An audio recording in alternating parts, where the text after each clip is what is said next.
In the dimly lit room, when Aiden and I crossed the boundary, time seemed to stand still. His gaze locked onto mine, filled with desire and understanding, as if he saw all the secrets I hid. His hands gently touched me, warm, dispelling my loneliness. Our breaths intertwined, each movement a forbidden but fierce harmony. Please subscribe to the channel and like to give me more motivation to share emotional stories like this. When Aiden and I crossed the boundary, I felt a profound satisfaction. Not only from the intimacy but from the understanding that our shared secret brought, as if it filled something inside me. His gaze, no longer concealed, seemed to see through the desires I had buried. We fit together, like two flawed but perfectly matched pieces, making my heart tremble when he touched me. Aiden awakened a fire of desire within me. Just as you, the only one I ever confided these thoughts to, once sparked the belief that I could still feel. That was the first moment between me and Aiden. I am Grace, 50 years old, living in a house that appears peaceful on the surface, with my husband, Finn, and Aiden, his 25-year-old son from a previous marriage.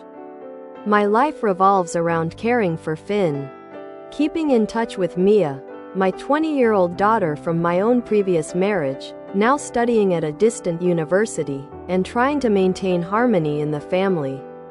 Aiden lives upstairs, a quiet young man, often shutting himself in his room with his laptop or going to work.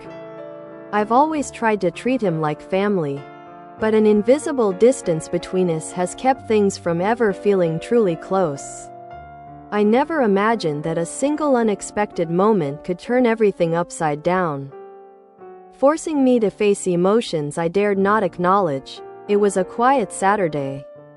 Finn was at work, leaving the house in its familiar silence.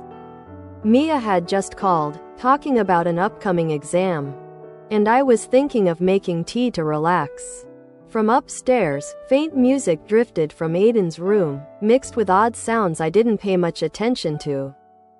I thought of asking Aiden if he wanted tea, a small gesture I often made to build rapport. With Mia, I always knocked first, but with Aiden, I was more casual. Perhaps because I wanted him to feel welcome in this house.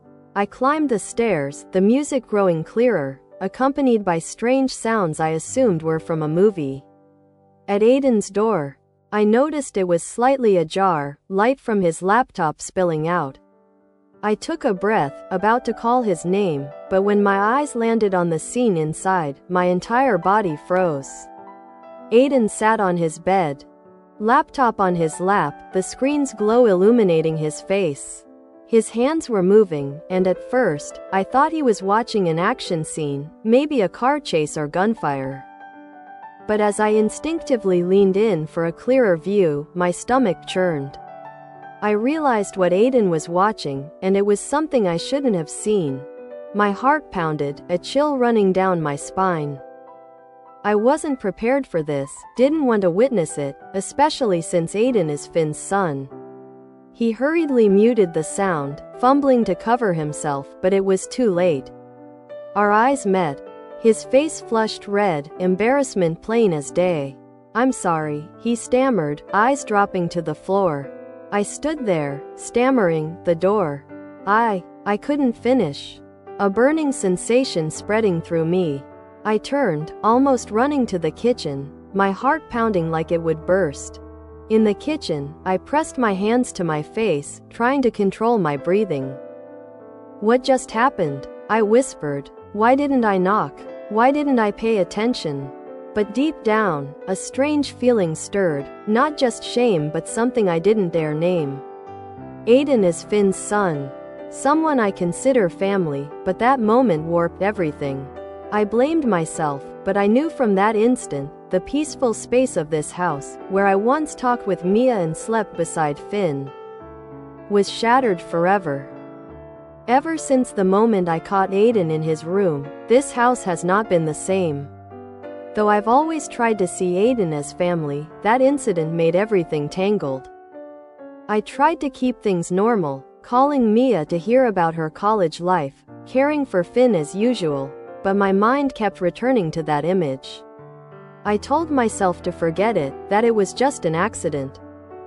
But every time I saw Aiden, my heart beat faster in a way I couldn't explain. An invisible curtain of tension enveloped us, growing thicker each day. In the days that followed, Aiden and I avoided each other's eyes. Dinner became a silent performance, with only the sound of forks and knives against plates.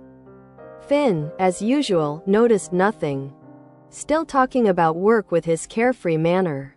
I nodded, smiled, but my mind was adrift, pulled toward Aiden.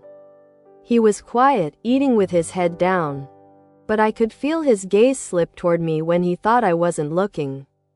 Once, when I stood to get water, my hand accidentally brushed his on the table. We both flinched, and I quickly turned away, pretending to be busy cleaning. But that brief touch left a burning sensation I couldn't shake. I tried to stay busy to escape my thoughts. I called Mia more often, asking about her friends, her studies, as if talking to my daughter would pull me back to reality. But Mia, sensitive as ever, noticed something.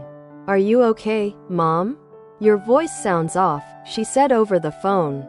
I forced a laugh, saying I was just tired from work, but deep down, I knew I was hiding a storm. Aiden wasn't just a young man living in the house, he was Finn's son. And that made every feeling I had utterly wrong. One afternoon, with Finn gone and Mia still at school, Aiden suddenly sat beside me on the sofa. I was holding a book, but my eyes only skimmed the words without understanding. He tugged at his hoodie, looking tense, as if he'd been thinking for a long time. "Grace, about that day. I'm really sorry," he said, his voice trembling but sincere. "I'm so embarrassed. I don't want this to make things weird between us." His words brought some relief, but they also made my heart pound harder. I took a deep breath, trying to keep my voice steady. "No, Aiden, it's my fault. I should have knocked," I replied, eyes fixed on the floor.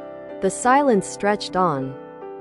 Unlike the easy moments when we used to talk about the weather or work, this time, it was heavy, as if we were both hiding something. I was about to stand, to mention something about dinner. But Aiden spoke again, his voice low and hesitant. "Grace, there's something else. I saw you, the same way you saw me that day." I didn't say anything because I was too embarrassed. But I've never forgotten. His words hit like a blow. I froze, my mouth dry. "What?" I whispered, feeling the floor collapse beneath me. Aiden's face flushed, he scratched the back of his neck. But he went on. "I kept it a secret, but it's always been in my head. You don't know, but it's made me unable to stop thinking." Each word tore through the wall between us. I looked at him. He looked back, his gaze no longer shy but carrying a frightening honesty. In that moment, I knew the boundary between me and Aiden, Finn's son, had completely dissolved. Ever since Aiden's confession, everything in this house has felt stifling, as if the air is heavy with forbidden emotions. Aiden is Finn's son from his previous marriage, my husband. And the thought that I'm being drawn to him fills me with panic. I try to keep my distance, focusing on Finn, on calls with Mia, but every time Aiden is near, my heart betrays me. Accidental touches, stolen glances, all like an ember ready to ignite. I know I'm on the wrong path, but the pull is too strong, and I can't resist. One night, Finn sleeps soundly as always, while Mia is busy with exams at school. I toss and turn, unable to sleep, my mind swirling around Aiden. Suddenly, I hear stumbling noises downstairs. I rush down and see Aiden, just back, drunk. His eyes hazy but a faint smile on his lips.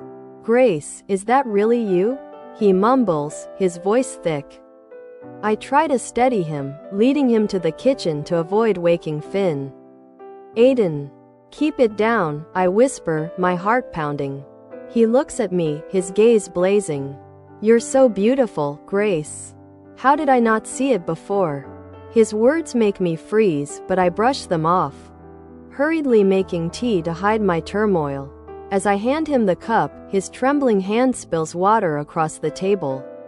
"Aiden, careful," I say, grabbing a towel to wipe it up. He laughs, his voice dreamy. "Are you always this kind?" I shake my head, trying to get him to his room before things spiral out of control. In his room, Aiden stumbles, unable to take off his jacket. I hesitate but help, my hands brushing his shirt, feeling his warmth. The air grows heavy, as if we both know what's coming. Aiden looks at me, his gaze no longer drunken but sharp. "I'm tired of this game." "Grace," he whispers. "Aren't you?" My heart races. I want to deny it, but his voice presses on. "We both think of each other, every night. Stop pretending." His words tear down every barrier. I stand there, breathing heavily, then slowly pull off my sweater, feeling his eyes on me. "You're right, Aiden," I whisper, "no more pretending." In that moment, everything explodes. Silence, tension. We cross the boundary, his gaze locking onto mine, full of desire and understanding, as if he sees all the secrets I've hidden. His hands gently touch me. The sounds of skin meeting and ragged breaths filling the room. We meld together, each movement a forbidden but fierce harmony. I'm no longer Finn's or Mia's Grace, just me, truly alive. In that moment, my heart blazes, awakening a fire I thought had died, and I know there's no turning back.